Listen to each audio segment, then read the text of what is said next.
بسم اللہ الرحمن الرحیم۔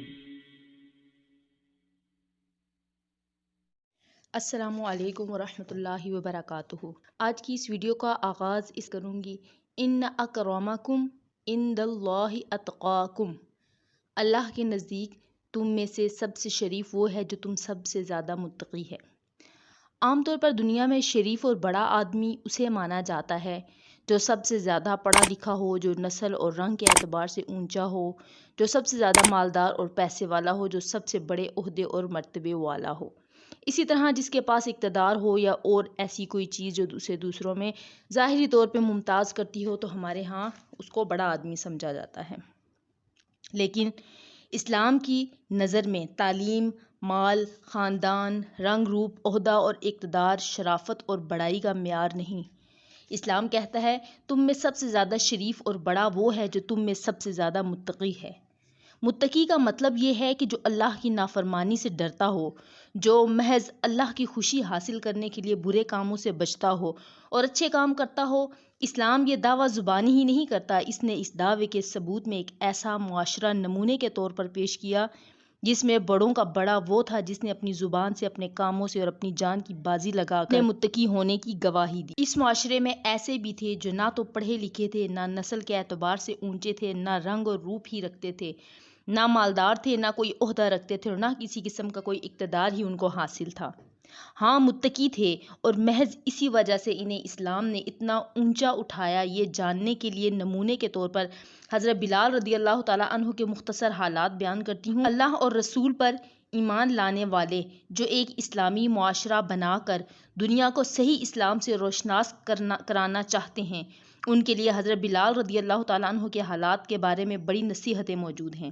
نیز ان کے لیے یہ بھی روشنی ہے جو انسانیت کا کچھ نہ کچھ درد رکھتے ہیں۔ حضرت بلال شکل و صورت کے اعتبار سے انتہائی کالے تھے، خاندانی لحاظ سے حبشی النسل تھے، مال و اقتدار کا تو سوال ہی پیدا نہیں ہوتا تھا کیونکہ غلام تھے۔ سوسائٹی میں غلام کا مقام ہی کیا، وہ کھیرے ککڑی اور جانور کی طرح بیچا جاتا تھا۔ جانور بھاگ کر اپنی جان بچا سکتا تھا مگر غلام کی مجال نہ تھی کہ وہ کہیں بھاگ سکے۔ دنیا اسے پکڑ کر پھر آقا کے پاس پہنچا دیتی یا پھر فروخت کر دیتی اور اس سے ہر وہ کام لیا جاتا جو اس کے آقا کو منظور ہوتا۔ حضرت بلال اسی حال میں تھے کہ مکہ کی گلیوں میں توحید کی صدا بلند ہوئی۔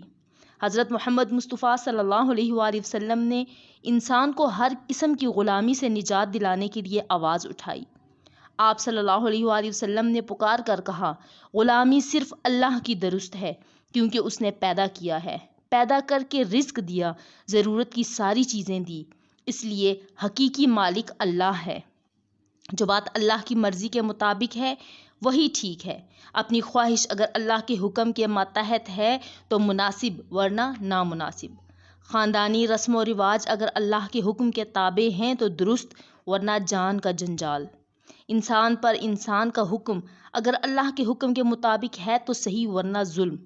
یہ بات اتنی صاف، سادہ اور فطرت کے مطابق تھی کہ ہر چھوٹا بڑا اچھی طرح سمجھ گیا۔ کالے گورے نے بھی سمجھ لیا، مفلس اور مالدار نے بھی سمجھ لیا، اپنے نے بھی اسے سمجھ لیا، پرائے نے بھی سمجھ لیا اور آقا اور غلام نے بھی اس کو سن لیا۔ لیکن اپنایا کس نے؟ صرف ان لوگوں نے جو انسان کو انسان سمجھتے تھے، جو انسان کو انسان کی غلامی میں دیکھتے ہوئے کڑتے تھے، جن کے اندر انسانیت زندہ تھی۔ توحید کی آواز کو انہوں نے سنا تو ان کے اندر کا انسان جاگ اٹھا۔ وہ پکار اٹھے کہ محمد صلی اللہ علیہ وآلہ وسلم سچ کہتے ہیں اور جو کچھ کہتے ہیں اللہ کی طرف سے کہتے ہیں۔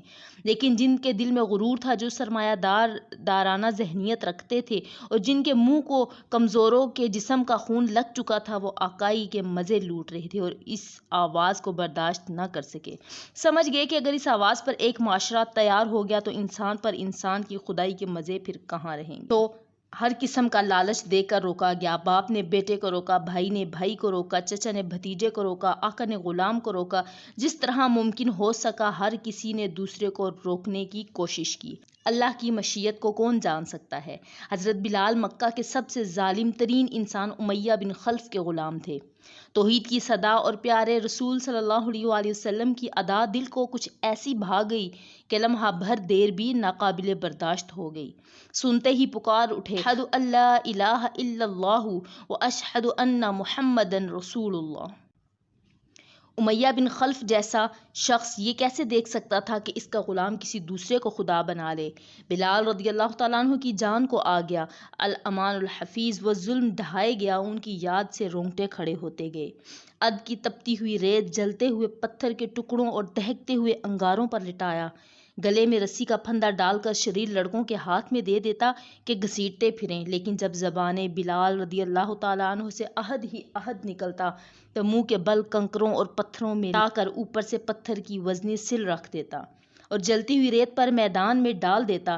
ٹھیک دوپہر میں جب بلال رضی اللہ تعالیٰ عنہ اس تکلیف سے بے دم سے ہو جاتے تو کہتا، بلال اب بھی محمد صلی اللہ علیہ وآلہ وسلم کے خدا سے باز آ جا، لیکن اس وقت بھی عہد عہد کی آواز سنتا تو اس سے بڑھ کر ظلم ایجاد کرنے کی فکر میں لگ جاتا، کبھی گائے کی کھال میں لپیٹ دیتا، کبھی لوہے کی زرہ پہنا کر کڑاکے کی دھوپ میں ڈال دیتا، اور پھر بھی بھڑاس نہ نکلتی تو اوپر سے بری طرح مار دے کر کہتا، تیرا خدا لات و عزیٰ ہے، لیکن توحید کے شیدائی کی زبان سے عہد کے سوا کچھ نکلتا ہی نہ تھا۔ یہ مظالم اور یہ بے بسی دیکھ کر پتھر دل بھی نرم پڑ جاتے۔ خود مشرکین مکہ آ کر ہمدردی کرتے اور کہتے، بلال تم ہمارے ہی الفاظ دہرا دو، ہم تمہاری سفارش کر دیں گے، مگر بلال فرماتے، میری زبان ان کو ادا نہیں کر سکتی۔ نتیجہ یہ ہوتا کہ سفارشی تو تھک جاتے، لیکن امیہ بن خلف ظلم کرتے ہوئے نہ تھکتا۔ امیہ کے ظلم کی بھٹی میں جب بلال اپنی اچھی طرح تپ چکے اور دیکھنے والوں نے دیکھ لیا کہ سونا کندن ہو چکا ہے تو اللہ تعالیٰ اپنے بندے کی آزمائش سے نکالنے کی طرف متوجہ ہوا۔ حضرت ابو بکر صدیق جو مکہ کے نہایت نرم دل انسان تھے، مالدار بھی تھے، مگر ذہنیت سرمایہ دارانہ نہیں تھی، مسلمان ہو چکے تھے، کہیں جا رہے تھے کہ عہد عہد کی آواز کان میں آئی، جا کر بلال کی دردناک حالت دیکھی تو تڑپ گئے اور بھاری رقم دے کر امیہ بن خلف سے انہیں خرید لیا اور اسی وقت آزاد کر دیا۔ ان حضرت صلی اللہ علیہ وآلہ وسلم نے سنا تو فرمایا، ابو بکر تم مجھے بھی اس کار خیر میں شریک کر لو۔ عرض کی، یا رسول اللہ میں بلال کو آزاد کر چکا ہوں۔ آزاد ہونے کے معنی یہ نہ تھے کہ اب بلال ایذاؤں سے محفوظ ہو گئے تھے، ایک فرد کی حیثیت سے وہ امیہ بن خلف کے مظالم سے چھوٹے تو اجتماعی حیثیت سے وہ اس گروہ میں جا شامل ہوئے جو مشرکین مکہ کے مظالم کا نشانہ بنا ہوا تھا۔ پورے طور پر مظالم سے نجات اس وقت ملی جب مدینہ کی طرف عام ہجرت کا حکم ہوا اور اسلام کے فداکار اپنا گھر بار، مال اسباب، عزیز وطن محض اللہ کے لیے چھوڑ کر مدینہ میں جا بسے۔ مدینہ میں اللہ کے رسول نے مسجد بنوائی، باقاعدہ پنجگانہ نماز با جماعت قائم ہوئی تو اذان کے لیے اس شخص کی زبان حرکت میں آئی جس نے مکہ کے مشرکین سے کہا تھا کہ بتوں کا کلمہ پڑھنے کی زبان کو جنبش ہی نہیں ہوتی۔ اللہ کے رسول نے بلال رضی اللہ تعالیٰ عنہ کو مؤذن خاص مقرر فرمایا۔ اللہ تعالیٰ نے مؤذن رسول کو آواز ایسی دلکش اور بلند عطا فرمائی کہ سن کر توحید کے متوالے بے چین ہو جاتے، مرد اپنا کاروبار، عورتیں اپنا گھر اور بچے اپنا کھیل چھوڑ کر آس پاس جمع ہو جاتے۔ حضرت بلال مؤذن رسول ہی نہ تھے بلکہ رسول خدا صلی اللہ علیہ وآلہ وسلم کے خلوت و جلوت کے رازدار بھی تھے، ہر وقت ساتھ رہتے۔ حضور پاک جب کہیں جاتے تو یہ ساتھ ہوتے اور بلم میں بھی آگے آگے چلتے، یہاں تک کہ فتح مکہ کے وقت جب حضور صلی اللہ علیہ وآلہ وسلم خانہ کعبہ میں داخل ہوئے تو مؤذن رسول کو ساتھ ہونے کا شرف حاصل تھا۔ عرب کے بڑے بڑے باعزت اور شریف خاندان کے لوگ رشتہ کرنے کی تمنا کرتے تھے، چنانچہ بنی زہرہ اور ابو الدرداء کی خاندان میں رشتہ کیا۔ ابو بکیر کی صاحبزادی سے رسول خدا صلی اللہ علیہ وآلہ وسلم نے خود نکاح کرا دیا تھا، اور وہ سب انہیں بلال رضی اللہ تعالیٰ عنہ کی رشتہ داری پر فخر کرتے تھے، جو رنگ و نسل کے اعتبار سے حبشی، مرتبے کے لحاظ سے غلام اور پیسے کے خیال سے مفلس تھے۔ حضرت بلال کو اللہ کی عبادت اور رسول خدا صلی اللہ علیہ وآلہ وسلم کی اطاعت میں جو لطف آتا وہ اور کسی بات میں نہ آتا تھا۔ ان حضرت صلی اللہ علیہ وآلہ وسلم بڑی قدر فرماتے، اپنے فداکار خاص کی کوئی بات نہ ٹالتے۔ یہ تو رہا رسول خدا کی زندگی میں حضرت بلال کا مرتبہ۔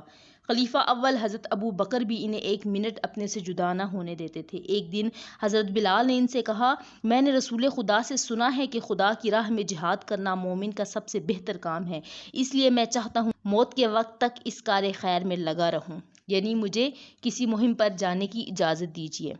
حضرت ابو بکر نے جواب، میں خدا اور اپنے حق کا واسطہ دیتا ہوں کہ تم مجھے اس بڑھاپے میں جدائی کا داغ نہ دو۔ حضرت بلال یہ محبت برے الفاظ سن کر رک گئے۔ حضرت بلال نے موت سے پہلے اپنے محبوب صلی اللہ علیہ وآلہ وسلم کو خواب میں دیکھا، خواب میں حضور صلی اللہ علیہ وآلہ وسلم نے فرمایا، بلال، یہ خشک زندگی کب تک؟ کیا تمہارے لیے وہ وقت نہیں آیا کہ ہماری زیارت کرو؟ یہ خواب دیکھ کر تڑپ گئے۔ شام کے ایک مقام قصبہ خولا میں مستقل طور پر رہنے لگے تھے۔